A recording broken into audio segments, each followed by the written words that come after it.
Hello friends and welcome to this class of Bills of Exchange. In this class we are going to understand the introduction to Bills of Exchange chapter. Okay, so let's start with Bills of Exchange. And what does exactly a bill of exchange mean or why it comes into the business? So to start with, let's take an example. Let's say there are two people doing business, A and B. Now what happens is A sold certain goods to Mr. B.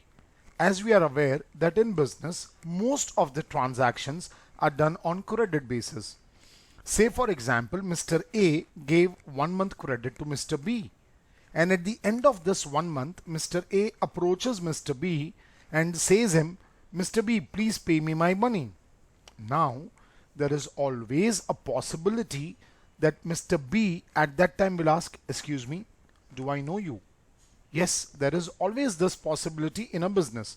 So to avoid such a future loss, what Mr. A would do is he would actually make Mr. B sign on a document which is called as a bill.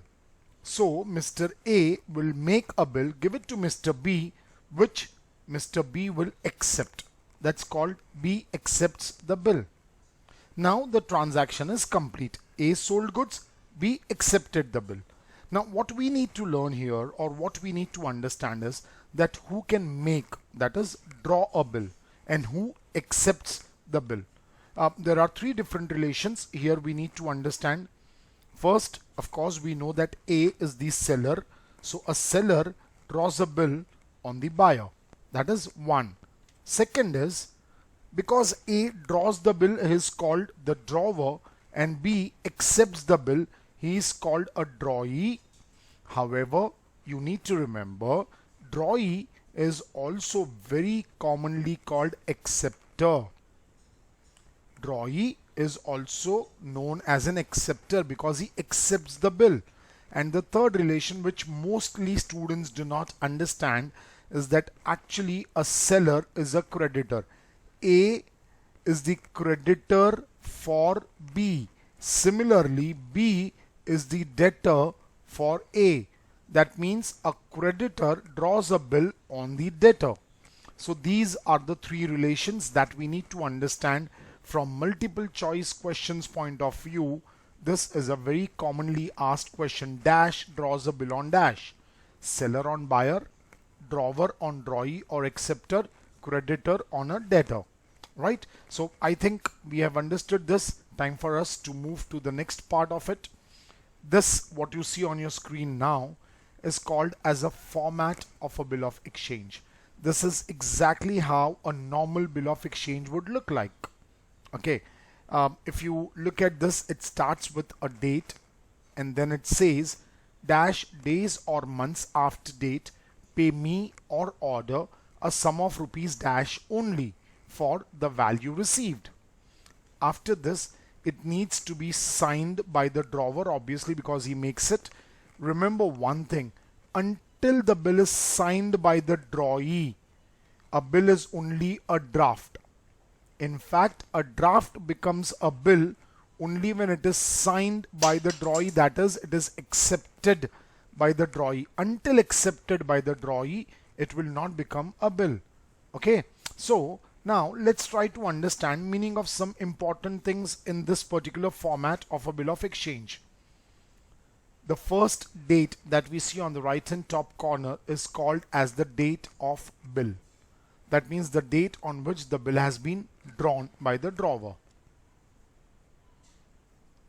This dash days or months indicates the period of the bill. That is the period for which the bill has been drawn. Okay. The next one is the order. That means it bill very clearly says pay me or order. When it says me, it obviously means drawer, or order, any person to whom the drawer will ask the drawee to pay. So that person is called as the payee. In simple words, payee is the person who is to receive the benefit of the bill. Alright, and the next one is of rupees dash only. That's the amount of the bill which is written in words as well as in figures. and then the next item or the last item of the bill, which is called the date of acceptance. Okay, the date on which drawee actually accepts the bill, puts his signature on the bill to make it a bill, is called as date of acceptance. A lot of students often ask, sir, why do we have a date of bill and date of acceptance to be understood? The reason is simple. If you read this, it says dash days or months after date. When it says after date, what we understand is date of bill. However, sometimes, it is not very often, but sometimes this word here date can be changed to sight. It may be said dash days or months after sight. If they say after sight, you need to take the date of acceptance as the starting date. That is the only reason why we have understood two different dates. Alright, I hope we have all understood the format of the bill of exchange. There is another document called promissory note. So let's understand the basic difference between a bill of exchange and a promissory note. But before we move to the differences between both of them, one thing that you need to understand is both a bill of exchange as well as a promissory note are both negotiable instruments. When I use the word negotiable instrument, in simple language, any financial instrument which can be transferred from one person to another person is called as a negotiable instrument. So both a bill of exchange and a promissory note are negotiable instruments. Okay, so the first difference is a bill is an unconditional order to pay. It's an order, it's not a request or a promise. However, when you look at a promissory note, it's a promise to pay. Okay, that is one major difference. Next is a bill is a tri-party contract. That means it has three parties involved in it: a drawer, a drawee, and a payee. Yes, sometimes the drawer and the payee may be the same party. Alright. However, when we look at the promissory note, it's only a bi-party contract. There are only two parties involved. Simple. A promisor, that is a person who promises to pay, and a promisee, the person to whom this promise has been made. A bill, because it is drawn by the seller, it needs the acceptance of the buyer. That means drawn by the drawer, so needs the acceptance of the drawee. However, a promissory note, it states, I promise to pay. When you promise to pay, it does not need any acceptance, because in a simple language, a promissory note is a note which is prepared by the buyer, wherein the buyer promises to pay. Obviously, it does not need any acceptance. So, I hope that we have understood the difference between a bill of exchange and a promissory note. Now, let's look at some important terms. Drawer, the person who sells the good or who is to receive. Not every time sale is necessary. Sometimes even a certain amount given as a loan can make that person a drawer. Drawee, also known as an acceptor, is the person either who buys the goods or who has to pay some amount of money. And payee, as we just discussed, any person who is to receive the benefit of the bill, who is to receive the money, is called as the payee. However, in some cases, when the drawer will retain the bill till due date, the drawer and the payee are the same persons. Next one is a due date. Okay, the date on which the bill is actually due for the payment is called as a due date. However, please understand, the payment is never made on a due date. The payment is made on the maturity date. That is the date on which it has actually been paid for. So what's the difference between the two? The difference is called 3 days of grace.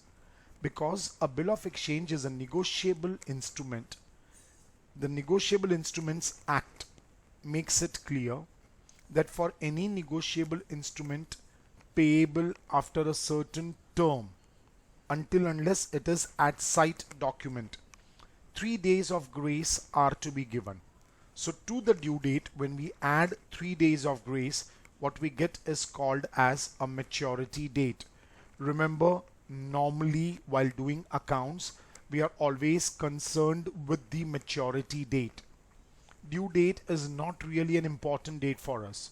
For all our calculations and all our accounting problems, we always focus on the maturity date, not on the due date. All right. Now, the next thing here is, on the due date, a bill may be honored or it may be dishonored.